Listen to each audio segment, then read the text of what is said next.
Happy Tuesday! It's Asia Ray Coleman of Acting Resource Guru back for another week with Sam Christensen, image expert, and today we're going to talk about why it's important for you to know your Hollywood history.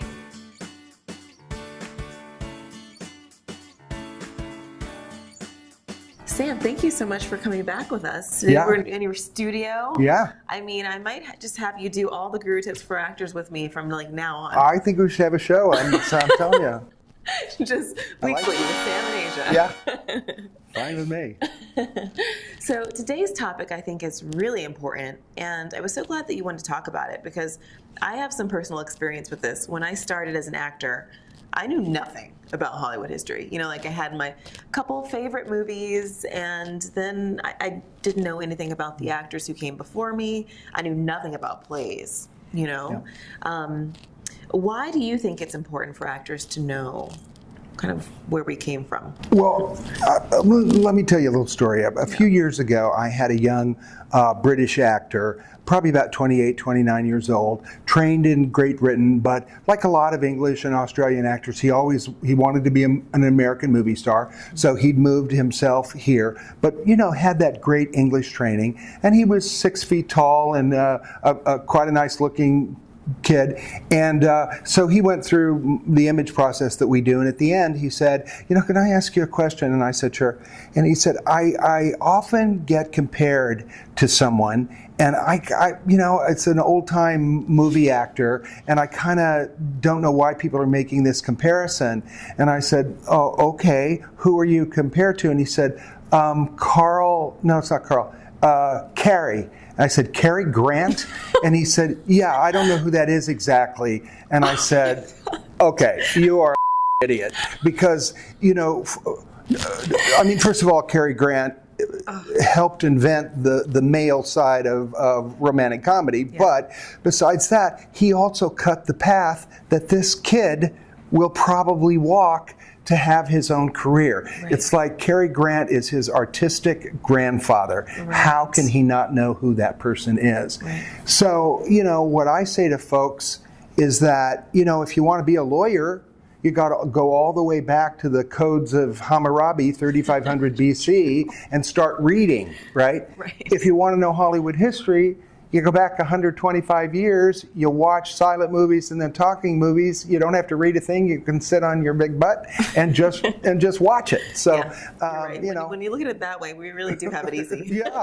Yeah. So why not? Plus, as you know, you and I talked about a moment ago, once you get into it, it becomes kind of fun and fascinating because you're looking at stories and you're looking at how different actors work and different movies are made. And, you know, there are people who are related to you. They either have a similar physicality or a similar set of behaviors, mannerisms, and there's things that you can learn from how they progressed, because every one of them started with nothing on their resume, just like everybody else, you know? Right. So, and they built something and cut a path that is there for us, so that it's easier to make the progress than it might have been for them. Right, that makes sense.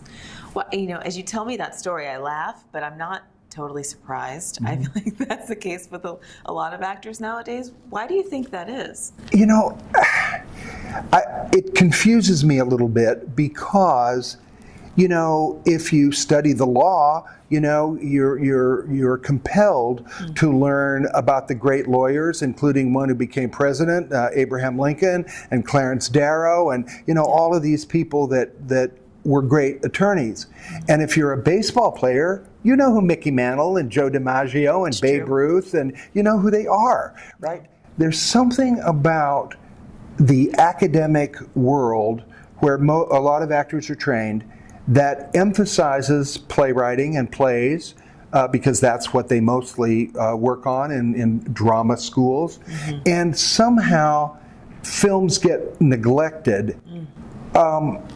I also have a personal theory that one of the things that actors in Hollywood does for itself is to make itself, except for the Oscars, to make itself a little smaller, to not act like it's a great big influence, to act like it's just the movies, so that people go and enjoy, and the lessons and the value is underneath the popcorn and the enjoyment. I kind of think that's part of it as well. Right. But it certainly is true that a lot of young actors, unless their parents introduced them to stuff or they just happened to be interested or they had really good film teachers where they went to school, Right. a lot of them just missed it. You know, they were interested in what was current. Right. And so they miss out on a whole, you know, the same way if we happen to be without a family, we miss out on the guidance that aunts and uncles and grandparents and parents provide.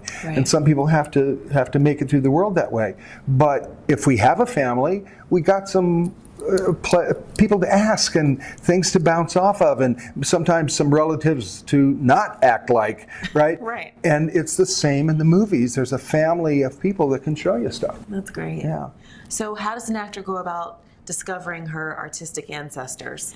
Well, one of the things they can do is take the course I offer called Archetyper, Okay. so they can do that. But just on an individual basis, I think where I would start is the AFI Top 100 Films of All Time, which, by the way, they keep amending. They keep taking a vote of critics and all their members, Right. and things move in and out.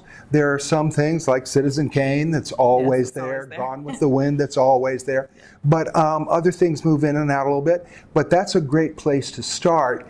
And then first it's an education in great Hollywood filmmaking, but also you'll see parts where you go, I could play that part. Maybe I should look in to Myrna Loy, because, you know, if you're a minority actor, African American, Asian American, Latino Americans, there aren't so many in Hollywood history. So sometimes it's a white actress that you're looking at, and yet, like Myrna Loy, you ought to look at her. You know, you ought to know all about her, because she was a great comedic actress and a great dramatic actress, and in a lot of ways, you'll play those parts. Right. So, and in some cases, there are black actresses and Asian American actresses, Latino American actresses, certainly a much more fair proportion now.